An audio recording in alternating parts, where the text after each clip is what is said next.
in Strange Planet. Okay, I was wrong. For those of you who have not seen this yet, run to your DVRs right now and watch this because I'm gonna go all out spoiler here. Okay? Watch it, come right back and talk to me.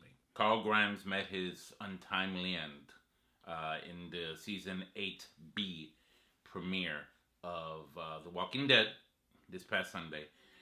And yeah, I had a good theory.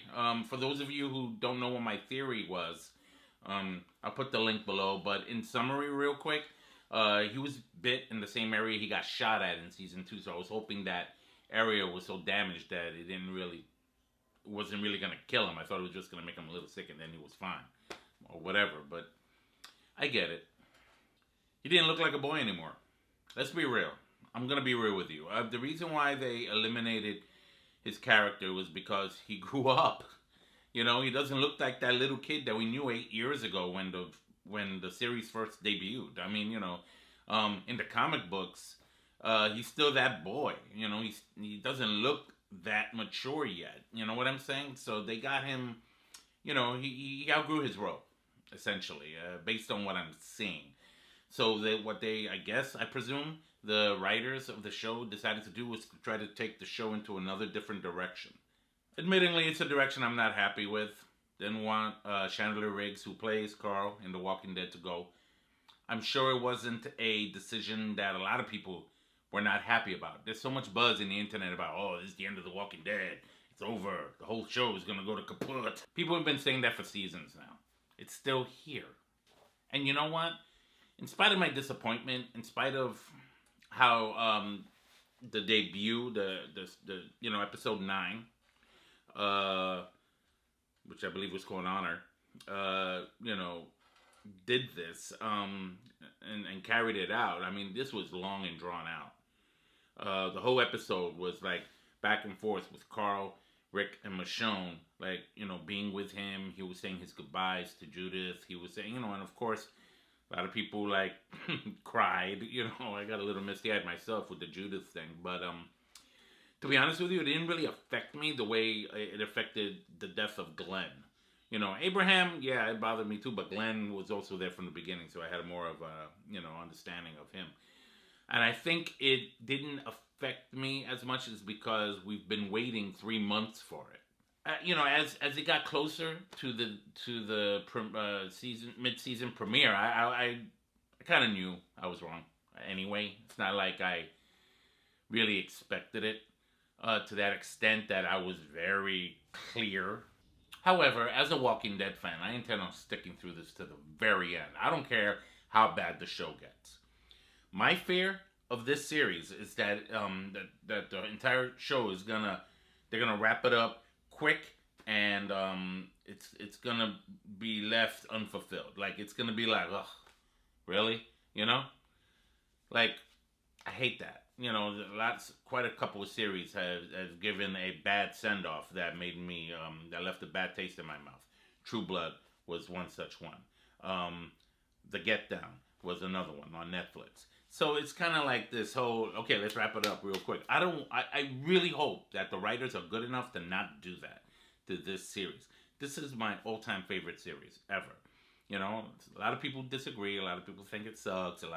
But I love it. I love the story. I love the whole concept of these group of survivors after a zombie apocalypse trying to, survive and live amongst each other and fight each other. You know, in the case of this season with the war against Negan, as in the past, it was the war against the governor.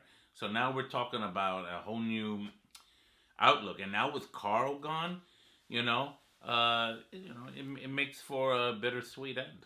However, there was something that I was impressed with.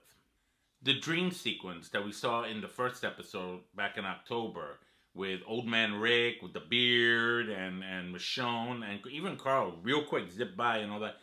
I think we all thought that was from Rick's point of view in his head, that it was and a lot of us thought it was even a flash forward into the future. This past episode showed that this was all through Carl's perspective, through his vision of the kind of world he wanted to be, or maybe beat. He told Judith, in his last words that when his mother died, and that was in season 3, Laurie, she told him that he was going to beat this world. And now he has given Judith the charge to do so.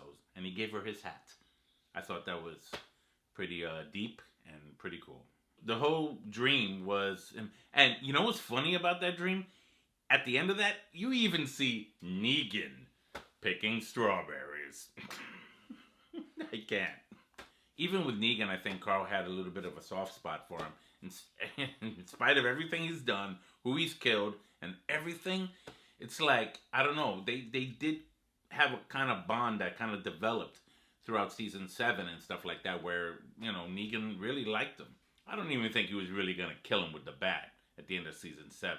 He looked like he was hesitating. Like, I don't think he really wanted to do that. Yeah, so moving forward, we're going to see the end of the war with Negan, and what I heard was something amazing and cool.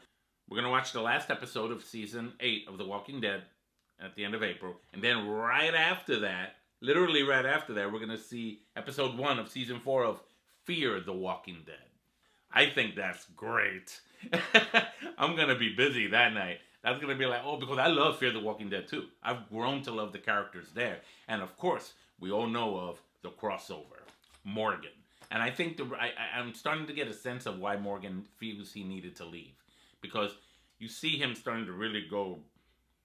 Jason Voorhees here. He's like stalking this guy, you know, through the thing, and I was like, oh snap! There's like a serial killer horror movie now going on.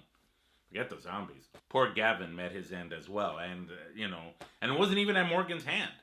It was that kid Henry that killed him. I was like, oh snap! Which was it shocked me, but it didn't surprise me either. Kid was stubborn, and he wanted to like end Gavin also for what happened with his brother. But it also opened up an eye inside Morgan's mind, in his conscience, that, wait a minute, okay, this is a problem now. I know I'm going back wild, but this is a young kid here. He's got his whole life ahead of him. He doesn't need to go back wild too. So I think that's one of the reasons why he ultimately leaves the show, because he wants to like go start a new life, start a new adventure somewhere, and I think he'd feel like maybe Rick and these guys don't deserve somebody like him. Maybe it's coming out of a self-loathing or sense of guilt. I don't know what, you know. But I think there's a lot of good in Morgan, and he's not going to become... I don't think he's going to revert all the way back to crazy Morgan back in season 3 or when we saw in that episode when he got trained by Yoda Cheesemaker to say all life is precious. I'm looking forward to watching the rest of the series and the season, especially as we go over into Fear the Walking Dead, which I'm going to review too. So what are your thoughts about the season 8 mid-season premiere of The Walking Dead? Talk to me, comment below, and share with me your thoughts. Tell me what you think about Carl's departure from the show, Chandler Riggs' departure from the show, and you know, and let's talk about that. Let's see what you thought about my theory. You know, obviously it was wrong, but did you think it was still a good theory at least? This is Ralph Perez from Strange Planet. Take care.